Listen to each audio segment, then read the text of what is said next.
I have more somewhere in another box. Anyway, show of hands who would enjoy to play as that one guy who would careen into every battle within the setting of ancient China and as presented by Kui in its Dynasty Warriors series. As a gateway drug to consuming ever more content on the Romance of the Three Kingdoms, we would also indulge in Kui's more strategic offerings such as the Romance of the Three Kingdoms or Dynasty Tactics.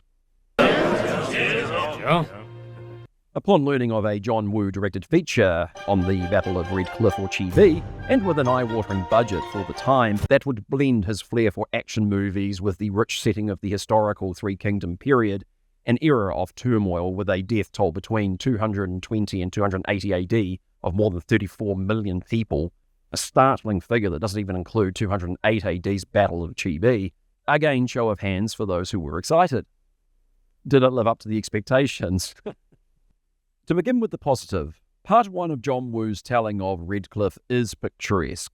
The visuals land with much colour and spectacle, and the opening segments, following Zhao Yun through his one-man army feats at the Battle of Changban, is well choreographed and, while over the top, does channel the energy of what one would ideally desire, seeking something reminiscent of Dynasty Warriors. Personally, I'm more for the strategic side of the games, and with an interest in Dynasty Tactics. Still, the film at least has a somewhat satisfying beginning.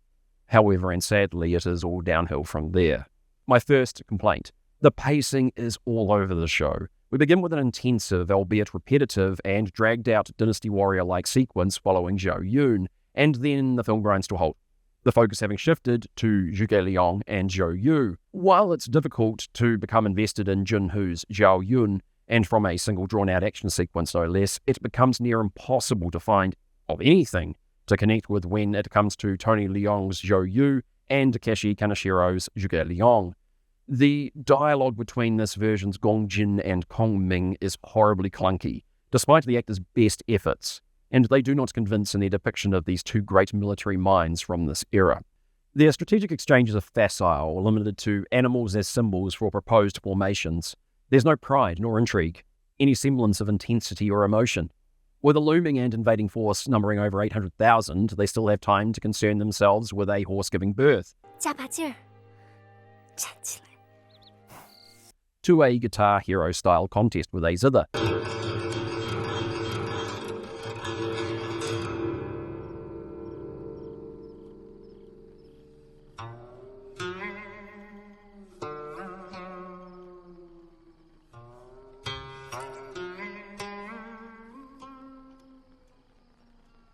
How they can communicate with one another through music, much like a meeting of minds for Professor X and another telepath on the astral plane.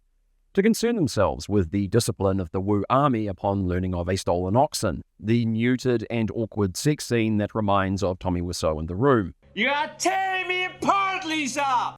What makes it all even worse is what would follow in 2010 with a series simply titled Three Kingdoms. It makes one feel as if this series was a course correction somewhat, an apology for Wu and his antics. John Woo goes to great lengths at making his version of Zhou Yu and Zhuge Liang relatable and likeable, and yet frankly fails to do either. While the series would lionize Zhuge Liang while diminishing at times Zhou Yu, although I found it a clever and intriguing partnership or rivalry to follow, and with Zhou Yu inevitably being undone by his own anger. With Red Cliff 2008, the scenes become saccharine, superfluous, cheesy, and ultimately empty. Wu leaving his historical representations as cartoonish caricatures, more so, and from the horrific dubbed depictions in Kui's Western releases.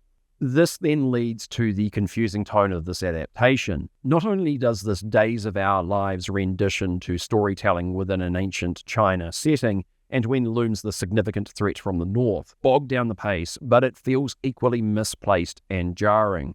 Not only does it affect the weight of the stakes involved with Cao Cao's pending invasion, somewhat trivializing the urgency, the desperation, the clashing of political and internal views, to appease and surrender to Cao Cao and the imperial court, or to stand and fight without knowing whether victory is even possible when considering the odds. It becomes difficult to recognize any of these historical figures as masterful tacticians, grand strategists, and competent leaders.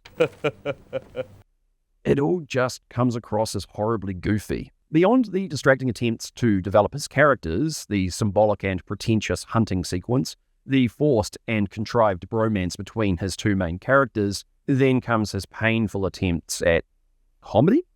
When thinking of the recurrent girl boss trope of modern times, we have it here in abundance, and with his portrayal of Sun Shang. I have no problem with the strong, independent femme fatale, but here Wu seeks to prop up his Disney princess heroine by diminishing other fan favourites. With a knockout blow, no less, he further emasculates Liu Bei, reducing the charismatic warlord and veteran of many battles into a punchline. Quite literally.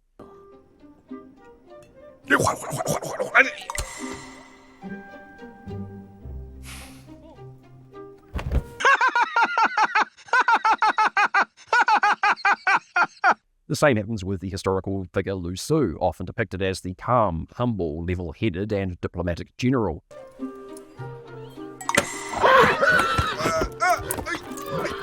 Often serving to temper the fierier tendencies of his peers, including Zhou Yu. 从今日起，我会全力以赴支持你。凡你所命，无有不从。好。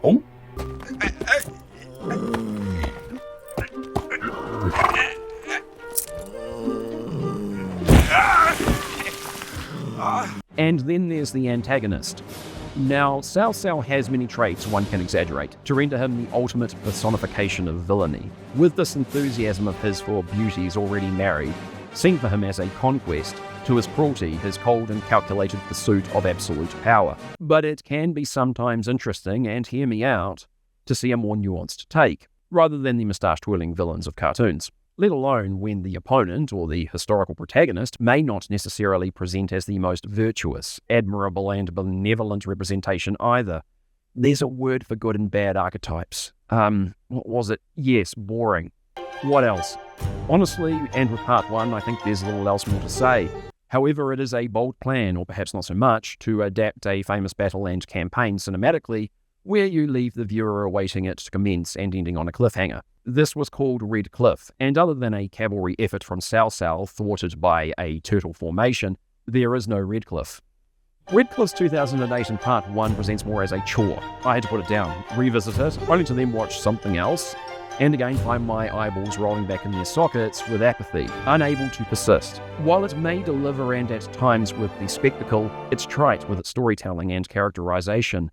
The Three Kingdoms has plenty of media coverage already, and adaptations. That this is the best John Woo could come up with, and with that budget, is kind of sad.